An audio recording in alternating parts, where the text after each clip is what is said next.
Circulando Responde, com Dr. André Janomes. Boa tarde a todos os telespectadores do programa Circulando. O tema do programa de hoje foi escolhido por você, telespectador. Nós recebemos aqui no nosso programa centenas de perguntas relacionadas a um tema muito comum aqui na nossa cidade, que é o tema das casas populares. Muitos questionamentos sobre quais os critérios que estão sendo aplicados pela Caixa Econômica Federal, pela Prefeitura de Ituiutaba, para se escolher os beneficiários dessa casa. A gente sabe que o direito à moradia é um direito constitucional, um direito garantido pela Constituição Federal. Então, para falar um pouquinho mais para vocês sobre esse assunto, eu recebo na tarde de hoje a doutora Sabrina Vago. Ela que é advogada atuante aqui na comarca de Ituiutaba, atua bastante nessa esfera constitucional e vai trazer para a gente um pouquinho mais de detalhes sobre esse assunto. Doutora Sabrina, seja bem-vinda ao programa Circulando, é um prazer estar lhe recebendo mais uma vez. É um prazer para mim receber o seu convite de participar mais uma vez do seu programa. Muito obrigado. Bom, pessoal, para iniciar, a gente vai fazer uma pergunta aqui para a Sabrina, que é a pergunta que foi repetida mais vezes nessas centenas de e-mails que nos foram enviados, que é sobre o critério adotado, Sabrina. As pessoas questionam muito o critério que é adotado pela Caixa Econômica Federal ou pela Prefeitura de Ituiutaba, alegando que esse critério não é um critério muito claro. Então eu queria te perguntar, a grande maioria dessas pessoas que reclamam hoje não ter sua casa popular, alegam o quê?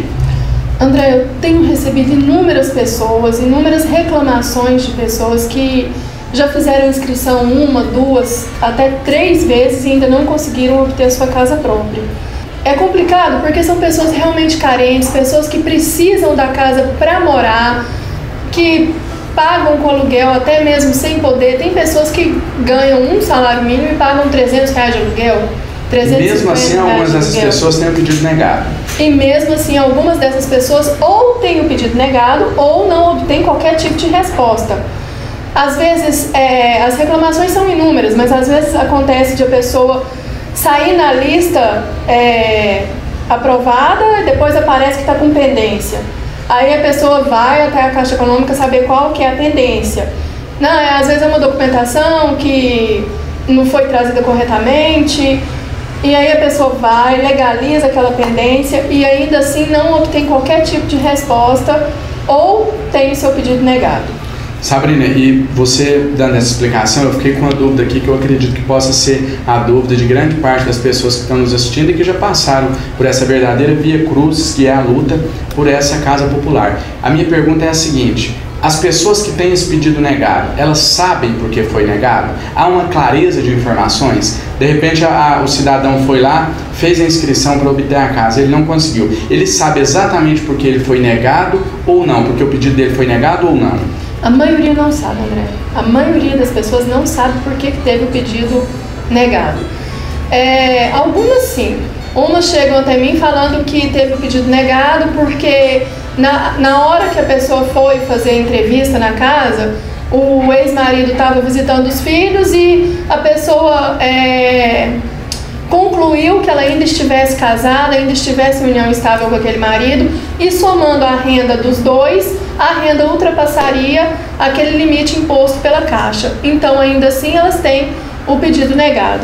Doutora Sabrina, quem bate o martelo? A decisão final, porque a gente já atuando também nessa área, a gente já viu alguns casos e muitas pessoas encaminharam essa dúvida para nós, dizendo o quê? Que a Secretaria de Ação Social, a Prefeitura Municipal, remete a responsabilidade da escolha para a Caixa Econômica Federal. A Caixa Econômica Federal, por sua vez, devolve a responsabilidade para a Prefeitura Municipal. E quem fica prejudicado, quem fica aí nesse meio do caminho, é justamente quem mais precisa, né? Que é a pessoa que quer a casa, que precisa da casa para morar. Então minha pergunta é, quem bate o martelo, quem dá a decisão final, quem determina se a casa vai para A ou B? A pessoa vai, faz a inscrição pela casa. Aquelas inscrições todas que foram feitas, a Prefeitura manda para a Caixa Econômica Federal. A Caixa Econômica Federal vai analisar a documentação, ver se está tudo ok com a documentação daquela pessoa. A questão da renda também? A questão da renda, principalmente... É a Caixa que analisa. É a Caixa que analisa. A renda, nesse caso, a renda não pode ultrapassar R$ 1.600. Mas o que seria essa renda? É a renda da pessoa? Não, é a renda familiar, a renda da família. O salário mãe, somado com o do pai, se tem um filho que trabalha, então é importante ficar atento a essa dica. Familiar. Então, se a renda do telespectador que está nos assistindo agora, se a renda dele ultrapassa os R$ 1.600, essa regra vem do governo federal, então ele não vai conseguir obter a casa. A questão que a gente quer colocar aqui, principalmente, é para quem não ultrapassando essa regra dos R$ 1.600, quem mesmo ganhando aquém dos R$ 1.600, ainda assim não consegue a casa.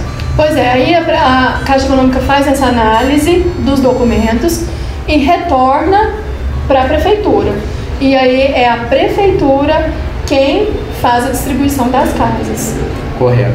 Sabrina, mais uma dúvida que eu tenho também dúvidas que nos foram enviadas via e-mail, que é a seguinte: as pessoas relatam alguns casos de moradores dessa casa, que têm uma condição financeira muito boa. Pessoas que têm mais de um carro na garagem, que tem uma situação financeira muito estável, e até denúncias de que essas pessoas estariam entrando nesse imóvel, obtendo o imóvel e logo em seguida vendendo o direito sobre esse imóvel. Eu queria saber de você se você já viu denúncias de casos como esse, se já chegou até você e como que essas pessoas devem proceder para estar pleiteando o seu direito à moradia.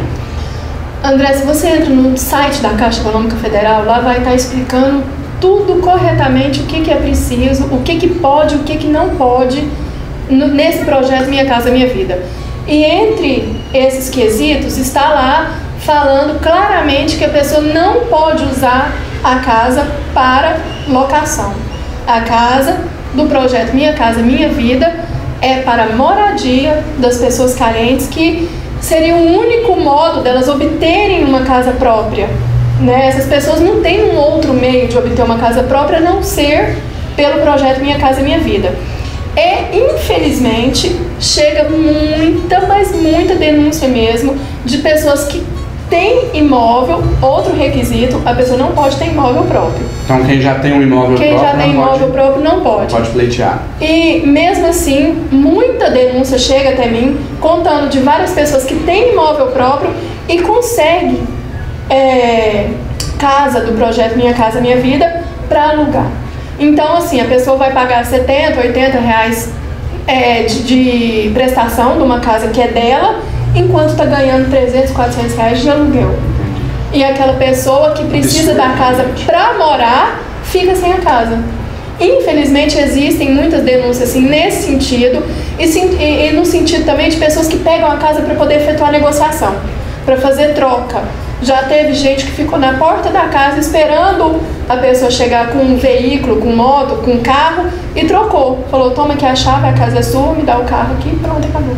Sabrina, esse é um tema muito complexo, um tema que eu tenho certeza há vários outros questionamentos ainda das pessoas que estão em casa nos assistindo, com certeza vão chegar ainda até nós. Eu espero te ter aqui em breve novamente, já fica desde já estendido o convite a você para que você volte ao programa Circulando, para a gente falar mais sobre esse assunto. E mais uma vez, muito obrigado por ter atendido o nosso convite, estar aqui no nosso programa. Muito obrigado, o prazer é todo meu, e sempre que precisar eu vou estar aqui para tirar as dúvidas de vocês. Muito obrigado.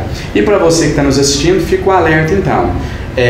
Procure um advogado da sua confiança, vá atrás dos seus direitos, lute pelo que a lei te garante, lute para fazer valer os seus direitos. Você deve procurar imediatamente, você que preenche todos os requisitos do governo federal, você que preenche os requisitos para ter a sua casa popular. Se você não tem ainda a sua casa popular, mesmo preenchendo os requisitos, a recomendação é que você procure um advogado da sua confiança, ingresse com a ação para garantir o direito garantido pela Constituição, para fazer valer o direito garantido pela Constituição. Que direito é esse? O direito à moradia, um direito seu, um direito que a Constituição Federal te garante e que, infelizmente, a Prefeitura de Tuiutaba, a Secretaria de Desenvolvimento Social não tem respeitado e tem deixado a população aí à mercê de conchavos, de apadrinhamentos políticos, que infelizmente a gente vê que esse é o principal requisito na hora de conceder uma casa popular. A Prefeitura fala que é ela que não escolhe, mas a gente sabe que é sim a Prefeitura Municipal que determina quem vai receber ou não uma casa.